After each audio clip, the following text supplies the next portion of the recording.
How is everyone? So, our next story is going to be The Lottery by Shirley Jackson. Okay.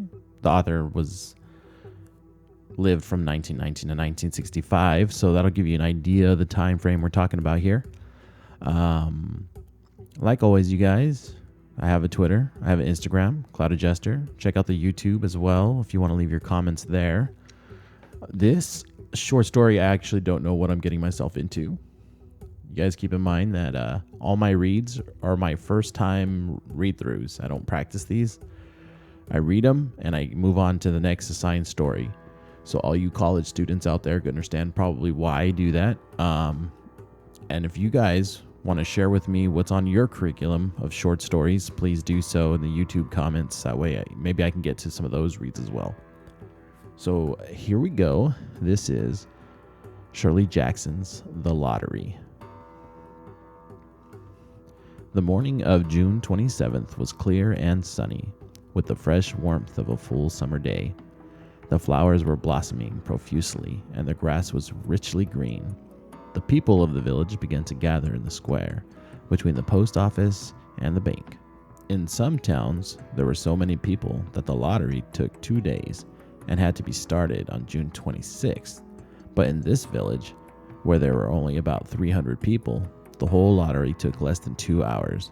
So it could begin at 10 o'clock in the morning and still be through in time to allow the villagers to get home for noon dinner.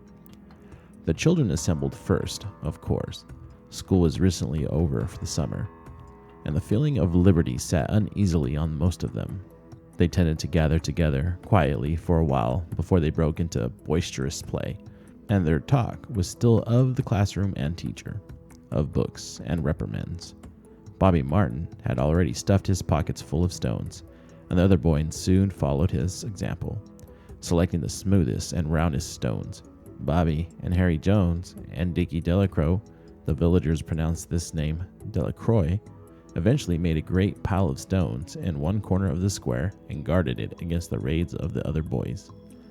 The girls stood aside, talking amongst themselves, looking over their shoulders at the boys, and the very small children rolled in the dust or clung to the hands of their older brothers or sisters. Soon the men began to gather, surveying their own children, speaking of planting and rain, tractors and taxes. They stood together, away from the pile of stones in the corner, and their jokes were quiet and they smiled rather than laughed. The women, wearing faded house dresses and sweaters, came shortly after their menfolk. They greeted one another and exchanged bits of gossip as they went to join their husbands. Soon the women, standing by their husbands, began to call to their children, and the children came reluctantly, having to be called 4 or 5 times. Bobby Martin ducked under his mother's grasping hand and ran, laughing, back to the pile of stones. His father spoke up sharply, and Bobby came quickly and took his place between his father and his oldest brother. The lottery was conducted, as were the square dances, the teenage club, the Halloween program, by Mr. Summers, who had time and energy to devote to civic activities. He was a round-faced, jovial man, and he ran the coal business, and people were sorry for him, because he had no children, and his wife was a scold. When he arrived in the square, carrying the black wooden box, there was a murmur of conversation among the villagers, and he waved and called, "Little late today, folks?" The postmaster, Mr. Graves, followed him, carrying a 3-legged stool, and the stool was put in the center of the square, and Mr. Summers set the black box down on it. The villagers kept their distance, leaving a space between themselves and the stool. And when Mr. Summers said, "Some of you fellows want to give me a hand?" there was a hesitation before 2 men, Mr. Martin and his oldest son Baxter, came forward to hold the box steady on the stool while Mr. Summers stirred up the papers inside it. The original paraphernalia for the lottery had been lost long ago, and the black box now resting on the stool had been put into use even before Old Man Warner, the oldest man in town, was born. Mr. Summers spoke frequently to the villagers about making a new box, but no one liked to upset even as much tradition as was represented by the black box. There was a story that present box had been made with some pieces of the box that had preceded it. the one that had been constructed when the first people settled down to make a village here. Every year after the lottery, Mr. Summers began talking again about a new box, but every year the subject was allowed to fade off without anything being done. The black box grew shabbier each year. By now, it was no longer completely black, but splintered baldly along one side to show the original wood color, and in some places faded or stained. Mr. Martin and his oldest son Baxter held the black box securely on the stool until Mr. Summers had stirred the papers thoroughly with his hand. Because so much of the ritual had been forgotten or discarded, Mr. Summers had been successful in having slips of paper substituted for chips of wood that had been used for generations. Chips of wood, Mr. Summers had argued, had been all very well when the village was tiny, but now that the population was more than 300 and likely to keep on growing, it was necessary to use something that would fit more easily into the black box. The night before the lottery, Mr. Summers and Mr. Graves made up the slips of paper and put them in the box, and it was then taken to the safe of Mr. Summers' coal company and locked up until Mr. Summers was ready to take it to the square next morning.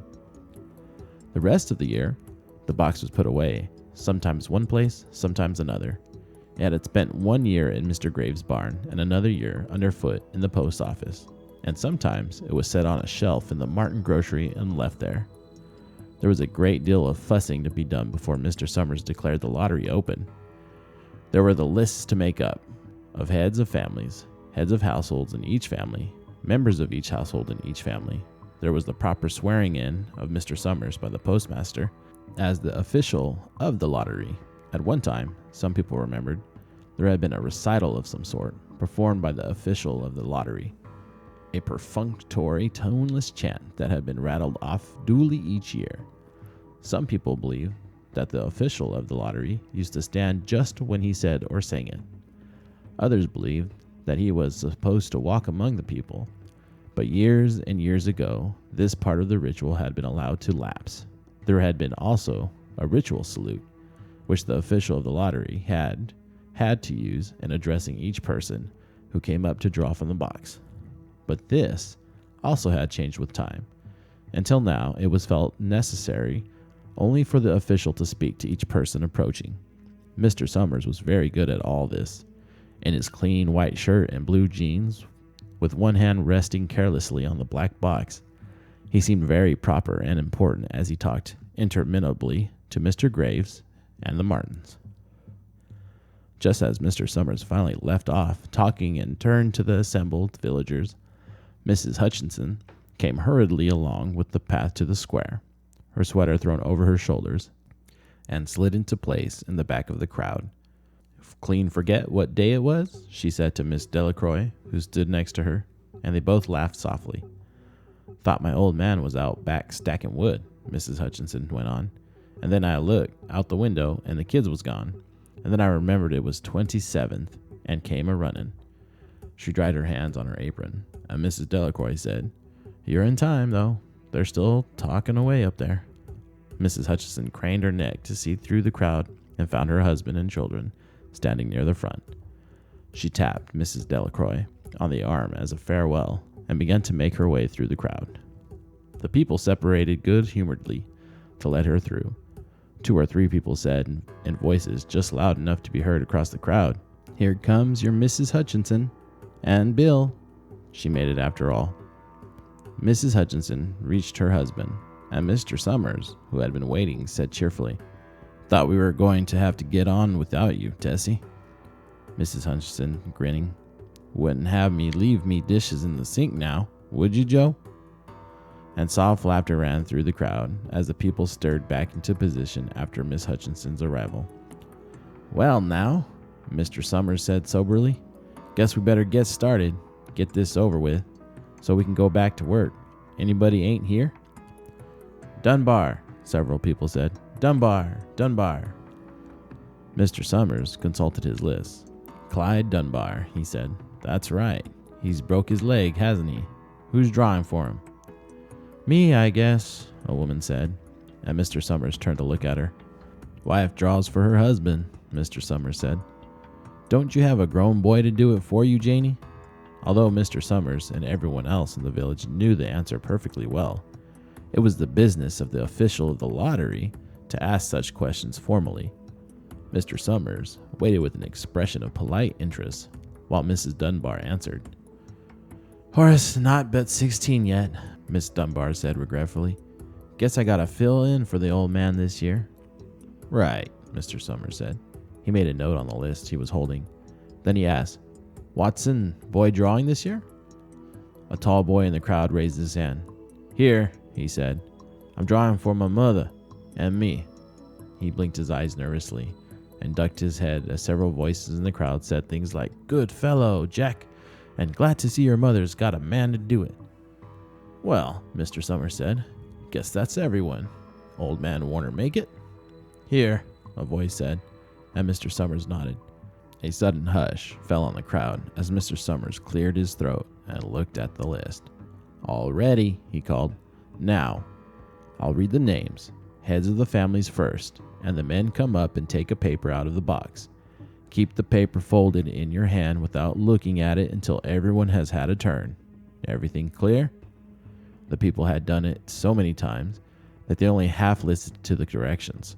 Most of them were quiet, wetting their lips, not looking around. Then Mr. Summers raised one hand high and said, "Adams." A man disengaged himself from the crowd and came forward. "Hi, Steve," Mr. Summers said, and Mr. Adams said, "Hi, Joe."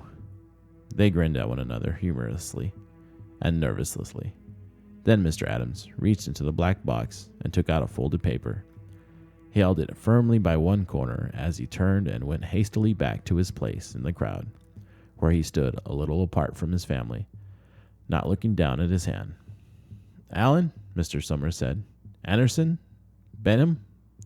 Seems like there's no time at all between lotteries anymore," Miss Delacroix said to Mrs. Graves in the back row. "Seems like we got through with the last one only last week." "Time sure goes fast," Mrs. Graves said. "Clark, Delacroix." "There goes my old man," Mrs. Delacroix said. She held her breath while her husband went forward. "Dunbar," Mr. Summers said, and Mrs. Dunbar went steadily to the box while one of the women said, "Go on, Janie," and another said, "There she goes." "We're next," Mrs. Graves said.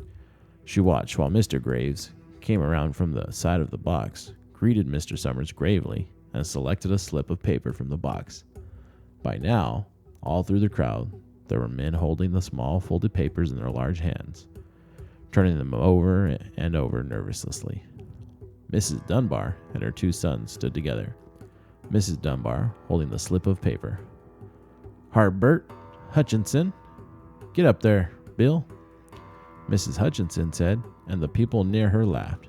"Jones." "They do say," Mr. Adams said to old man Warner, who stood next to him, "that over in the North Village, they're talking of giving up the lottery." Old man Warner snorted. "Pack of crazy fools," he said, "listening to the young folks. Nothing's good enough for them. Next thing you know, they'll be wanting to go back to living in caves. Nobody work anymore. Lived that way for a while. Used to be saying about lottery in June, corn be heavy soon. First thing you know, we'd all be eating stewed chickweed and acorns. There's always been a lottery," he added petulantly. "Bad enough to see the young Joe Summers up there joking with everybody." "Some places have already quit lotteries," Mrs. Adams said. "Nothing but trouble in that." Old man Warner said stoutly, "Pack of young fools." Martin and Bobby Martin watched his father go forward. "Overdyke, Percy." "I wish they'd hurry," Miss Dunbar said to her older son. "I wish they'd hurry." "They're almost through," her son said. "You get ready to run, tell Dad," Mrs. Dunbar said. Mr. Summers called his own name and then stepped forward precisely and selected a slip from the box. Then he called Warner. 77th year I've been in the lottery," old man Warner said as he went through the crowd. 77th time. "Watson," the tall boy came awkwardly through the crowd. Someone said, "Don't be nervous, Jack." And Mr. Summers said, "Take your time, son." "Zanini." After that, there was a long pause, a breathless pause, until Mr. Summers, holding a slip of paper in the air, said, "All right, fellows, For a minute, no one moved, and then all the slips of paper were opened. Suddenly, all the women began to speak at once, saying, "Who is it? Who's got it? Is it the Dunbars? Is it the Watsons?" Then the voices began to say, "It's Hutchinson. It's Bill. Bill Hutchinson's got it." "Go tell your father," Mrs. Dunbar said to her older son. People began to look around to see the Hutchinsons. Bill Hutchinson was standing quiet, staring down at the paper in his hand. Suddenly, Tessie Hutchinson shouted to Mr. Summers, "You didn't give him time enough to take any paper he wanted. I saw you. It wasn't fair." "Be a good sport, Tessie," Mrs. Delacroix called, and Mrs. Graves said, "All of us took the same chance." "Shut up, Tessie," Bill Hutchinson said. "Well, everyone," Mr. Summers said, "that was done pretty fast, and now we've got to be hurrying a little more to get done in time." He consulted his next list. "Bill," he said, "you draw for the Hutchinsons family. You got any other households in the Hutchinsons?" "There, Don and Eva," Miss Hutchinson yelled. "Make them take their chance." Daughters drew with their husbands' families. "Tessie," Mr. Summers said gently, "you know that as well as anyone else." "It wasn't fair," Tessie said. "I guess not, Joe," Bill Hutchinson said regretfully. "My daughter draws with her husband's family. That's only fair, and I've got no other family except the kids." "Then, as far as drawings for families is concerned, it's you," Mr. Summers said in explanation. "And as far as drawing for households is concerned, that's you, too." "Right," Bill Hutchinson said. "How many kids, Bill?" Mr. Summers asked formally. "3," Bill Hutchinson said. "There's Bill Jr. and Nancy and little Dave and Tessie and me." "All right then," Mr. Summers said. "Harry, you got their tickets back?" Mr. Graves nodded and held up the slips of paper. "Put them in the box then," Mr. Summers directed. "Take Bill's and put it in." "I think we ought to start over," Mrs. Hutchinson said, as quietly as she could. "I tell you, it wasn't fair.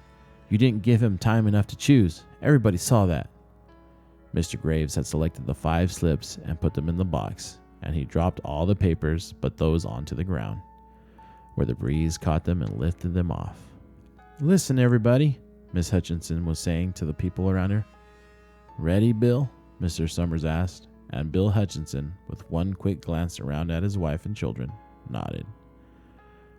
"Remember," Mr. Summers said, "take the slips and keep them folded until each person has taken one. Harry, you help little Dave." Mr. Graves took the hand of the little boy, who came willingly with him up to the box. "Take a paper out of the box, Davy," Mr. Summers said. Davy put his hand into the box and laughed. "Take just one paper," Mr. Summers said. "Harry, you hold it for him." Mr. Graves took the child's hand and removed the folded paper from the tight fists and held it while the little Dave stood next to him and looked up at him wonderingly. "Nancy next," Mr. Summers said. Nancy was 12, and her school friends breathed heavily as she went forward, switching her skirt, took a slip daintily from the box. "Bill Jr.?" Mr. Summers said. And Billy, his face red and his feet overlarge, nearly knocked the box over as he got a paper out. "Tessie?" Mr. Summers said. She hesitated for a minute, looking around defiantly, and then set her hips and went up to the box. She snatched a paper out and held it behind her. "Bill," Mr. Summers said, and Bill Hutchinson reached into the box and felt around, bringing his hand out at last with a slip of paper in it. The crowd was quiet. A girl whispered, "I hope it's not Nancy." And the sound of the whisper reached the edges of the crowd. "It's not the way it used to be," Old Man Warner said clearly. "People ain't the way they used to be." "All right," Mr. Summers said. "Open the papers. Harry, you open little Dave's." Mr. Graves opened the slip of paper, and there was a general sigh through the crowd as he held it up, and everyone could see that it was blank. Nancy and Bill Jr. opened theirs at the same time, and both beamed and laughed. turning around to the crowd and holding their slips of paper above their heads. "Tessie," Mr. Summers said. There was a pause, and then Mr. Summers looked at Bill Hutchinson, and Bill unfolded his paper and showed it. It was blank. "It's Tessie," Mr. Summers said, and his voice was hushed. "Show us her paper, Bill." Bill Hutchinson went over to his wife and forced the slip of paper out of her hand. It had a black spot on it. The black spot Mr. Summers had made the night before with a heavy pencil in the coal company office. Bill Hutchinson held it up, and there was a stir in the crowd. "All right, folks," Mr. Summers said. "Let's finish quickly." Although the villagers had forgotten the ritual and lost the original black box, they still remembered to use stones. The pile of stones the boys had made earlier was ready. There were stones on the ground with the blowing scraps of paper that had come out of the box. Mrs. Delacroix selected a stone so large she had to pick it up with both hands and turned to Mrs. Dunbar. "Come on," she said. "Hurry up." Mrs. Dunbar had small stones in both hands, and she said, gasping for breath, "I can't run at all. You'll have to go ahead, and I'll catch up with you." The children had stones already, and someone gave little Davy Hutchinson a few pebbles. Tessie Hutchinson was in the center of a cleared space by now, and she held her hands out desperately as the villagers moved in on her. "It isn't fair," she said. A stone hit her on the side of the head. Old Man Warner was saying, come on, everyone." Steve Adams was in the front of the crowd of villagers, with Mrs. Graves beside him. "It isn't fair. It isn't right," Mrs. Hutchinson screamed, and then they were upon her. Okay, so that was it. That was The Lottery by... I over-scrolled here. By Shirley Jackson. Okay, so that was The Lottery. The Lottery by Shirley Jackson. What did you guys think?